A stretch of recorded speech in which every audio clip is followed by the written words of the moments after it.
Hi friends, welcome back to my channel. ನಾನಿವತ್ತು ನಿಮಗೆ mutton pepper dry ಮಾಡೋದನ್ನು ತೋರಿಸ್ತೀನಿ ಬನ್ನಿ. ಅದಕ್ಕೆ ಬೇಕಾಗಿರೋದು ಬಂದು ಮೆಣಸು ಒಂದು ಸ್ಪೂನ್ ಜೀರಿಗೆ, ಲವಂಗ, ಚಕ್ಕೆ, 1-2 ಸ್ಪೂನ್ ಧನಿಯಾ ಪುಡಿ, ಏಲಕ್ಕಿ ತೊಗೊಂಡಿದ್ದೀನಿ.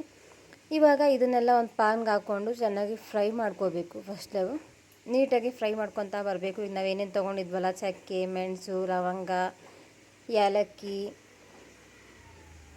ಅದನ್ನೆಲ್ಲನೂ ಫುಲ್ ಡ್ರೈ ರೋಸ್ಟಾಗಿ ನೀಟಾಗಿ ಫ್ರೈ ಮಾಡ್ಕೋಬೇಕು. 2-3 ಸ್ಪೂನ್ ಧನಿಯಾ ತೊಗೊಂಡಿದ್ದೀನಿ. ಧನಿಯಾ ಕೂಡ ನೀಟಾಗಿ ಫ್ರೈ ಆಗಬೇಕು. ಎಲ್ಲನೂ ಫ್ರೈ ಮಾಡ್ಕೊತಾ ಬರಬೇಕು ನೀಟಾಗಿ. ಜೀರಿಗೆ 1 ಸ್ಪೂನ್ ತೊಗೊಂಡಿದ್ದೀನಿ. ಇವಾಗ ನೋಡಿ, ಇಲ್ಲಿ ಎಲ್ಲನೂ ತೊಗೊಂಡಿದ್ದೀನಿ. ಎಲ್ಲ ನೀಟಾಗಿ ಫ್ರೈ ಮಾಡಿಕೊಂಡು ಪೌಡ್ರ್ ಮಾಡಿ ಇಟ್ಕೊಂಡಿದ್ದೀನಿ ಡ್ರೈ ಪೌಡರಾಗಿ. ಯಾವುದೇ ರೀತಿ ನೀರನ್ನ ಹಾಕಿಲ್ಲ. ಅದಾದಮೇಲೆ ಇಲ್ಲಿ ಮಟನ್ನ ತೊಳೆದಿಟ್ಕೊಂಡಿದ್ದೀನಿ. ಮಟನ್ ಬೇಯಿಸೋದಕ್ಕೆ ನಾನು ಮಾವಿನ ಎಲೆ ಕೂಡ ಹಾಕ್ಕೊಂಡಿದ್ದೀನಿ, ಯಾಕಂದರೆ ಸ್ವಲ್ಪ ಬೇಗ ಬೇಯಲಿ ಅಂತ ಕಾರಣಕ್ಕೋಸ್ಕರ ಅಷ್ಟೇ. ಅದಾದಮೇಲೆ ರುಚಿಗೆ ತಕ್ಕಷ್ಟು ಉಪ್ಪನ್ನು ಕೂಡ ಸೇರಿಸ್ಕೊತಾ ಇದ್ದೀನಿ. ರುಚಿಗೆ ತಕ್ಕಷ್ಟು ಉಪ್ಪನ್ನು ಕೂಡ ಸೇರಿಸ್ಕೋಬೇಕು. ಅದಾದಮೇಲೆ ಒಂದು ಸ್ವಲ್ಪ ಅರಿಶಿನ ಪುಡಿ ಕೂಡ ಸೇರಿಸ್ಕೊತೀನಿ, ಯಾಕಂದರೆ ಮಟನ್ ಚೆನ್ನಾಗಿ ಸ್ವಲ್ಪ ಬೇಯಬೇಕಲ್ವ. ಅದಾದಮೇಲೆ ಪೆಪ್ಪರ್ ಡ್ರೈ ಮಾಡೋದಕ್ಕೆ ನಮಗೆ ಸ್ವಲ್ಪ ಈಸಿ ಆಗುತ್ತೆ ಅನ್ನೋ ಕಾರಣಕ್ಕೋಸ್ಕರ ನಾನು ಫಸ್ಟು ಇದನ್ನು ಹಾಕ್ಕೊಂಡು ಸ್ವಲ್ಪ ಆಮೇಲೆ ನೀರು ಹಾಕ್ಕೊಂಡು 1-2 ಗ್ಲಾಸಿಂದ 3 ಗ್ಲಾಸ್ ನೀರು ಹಾಕ್ಕೊಂಡು ಅದನ್ನು ಕುಕ್ಕರಲ್ಲಿ ಬೇಯಿಸ್ಕೊತೀನಿ ಚೆನ್ನಾಗಿ. ಇವಾಗ ಮಟನ್ನು ಬೆಂದಿದೆ, ಅದನ್ನು ನೀರು ಸೋದಿಸ್ಕೊಂಡು ಮಟನ್ಗೆ ಒಂದು ಸ್ವಲ್ಪ ಅರಿಶಿನ ಪುಡಿ, ಖಾರದ ಪುಡಿ ಮತ್ತು ಒಂದು ಸ್ವಲ್ಪ ಪೆಪ್ಪರ್ ಪೌಡರು, ಅದಾದಮೇಲೆ ಪುದೀನ ಸೊಪ್ಪು, ಕೊತ್ತಂಬರಿ, ಹಸಿಮೆಣಸಿನ್ಕಾಯಿ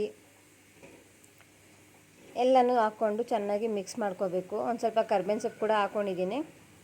ಮತ್ತು ಶುಂಠಿ ಬೆಳ್ಳುಳ್ಳಿ ಪೇಸ್ಟ್ ಇದೆಯಲ್ಲ, ಅದನ್ನು ಕೂಡ ಸೇರಿಸ್ಕೊತಾ ಇದ್ದೀನಿ. ಮತ್ತು ಒಂದು ಸ್ವಲ್ಪ ಉಪ್ಪನ್ನು ಕೂಡ ಅದಕ್ಕೆ ಸೇರಿಸ್ಕೊತಾ ಇದ್ದೀನಿ,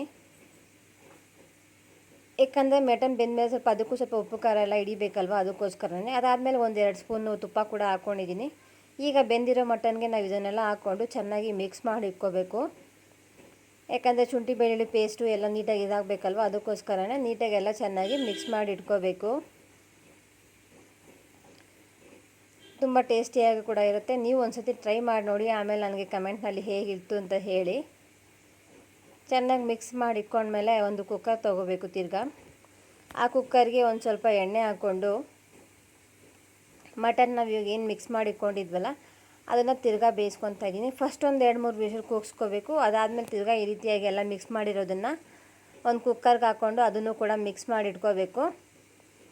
ತಿರ್ಗಾ ಅದಾದಮೇಲೆ ಅದೊಂದು-2 ವಿಷಲ್ ಕೂಗಿಸ್ಕೋಬೇಕು, ಯಾಕಂದರೆ ಮಟನ್ ಬೇಯೋದು ಸ್ವಲ್ಪ ಲೇಟ್ ಅಲ್ವಾ, ಅದಕ್ಕೋಸ್ಕರನೇ ತಿರ್ಗಾ ಅದನ್ನು ಚೆನ್ನಾಗಿ ವಿಷಲ್ ಮಾಡಿಸ್ಕೋಬೇಕು. ಇಲ್ಲಾಂದರೆ ಮಟನ್ ಬೇಗ ಬೇಯೋದಿಲ್ವಲ್ಲ, ಅದಕ್ಕೋಸ್ಕರ ಮಟನ್ ನೋಡಿಕೊಂಡು ವಿಷಲ್ ಕೂಗಿಸ್ಕೊಳ್ಳಿ. ಯಾಕಂದರೆ ಒಂದೊಂದು ಮಟನ್ ಎಳೆದಾದರೆ ತುಂಬ ಬೇಗ ಬೆಂದೋಗ್ಬಿಡುತ್ತೆ. ನಾವು 1-2 ವಿಷಲ್ ಕೂಗಿಸ್ಕೊಂಡಾದ್ಮೇಲೆ ತಿರ್ಗಾ ಈ ರೀತಿಯಾಗಿ ಎಲ್ಲ ಮಿಕ್ಸ್ ಮಾಡಿಕೊಂಡು ತಿರ್ಗಾ ವಿಷಲ್ ಕೂಗಿಸ್ಕೊಂಡಾದ್ಮೇಲೆ ಇನ್ನೊಂದು ಪ್ಯಾನ್ ತೊಗೊಂಡು ಅದರಲ್ಲಿ 1-2 ಸ್ಪೂನ್ ಆಗೋಷ್ಟು ತುಪ್ಪ ಹಾಕ್ಕೊತಾ ಇದ್ದೀನಿ. ತುಪ್ಪ ಚೆನ್ನಾಗಿ ಕಾದ್ಮೇಲೆ ನಮ್ಮ ಒಂಚೂರು ಎಣ್ಣೆ ಕೂಡ ನಾನು ಸೇರಿಸ್ಕೊತಾ ಇದ್ದೀನಿ. ಆಮೇಲೆ ಪಲಾವ್ ಎಲೆ, ಮರಾಠಿ ಮೊಗ್ಗು ಎಲ್ಲ ಇರ್ತದಲ್ಲ, ಅದನ್ನೆಲ್ಲ ಕೂಡ ಸೇರಿಸ್ಕೊತಾ ಇದ್ದೀನಿ, ಯಾಕಂದರೆ ಟೇಸ್ಟ್ಗೋಸ್ಕರನೇ.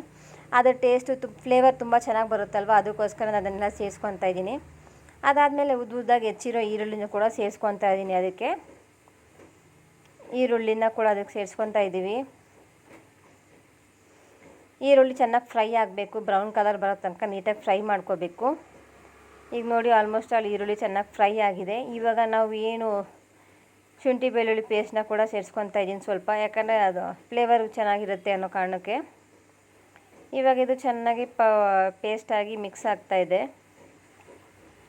ಅದಾದಮೇಲೆ ಈಗ ನಾವು ಮಟನ್ ಏನು ಬೇಯಿಸಿಟ್ಕೊಂಡಿದ್ವಲ್ಲ ಅದನ್ನು ಇದಕ್ಕೆ ಮಿಕ್ಸ್ ಮಾಡ್ಕೊಬೇಕು.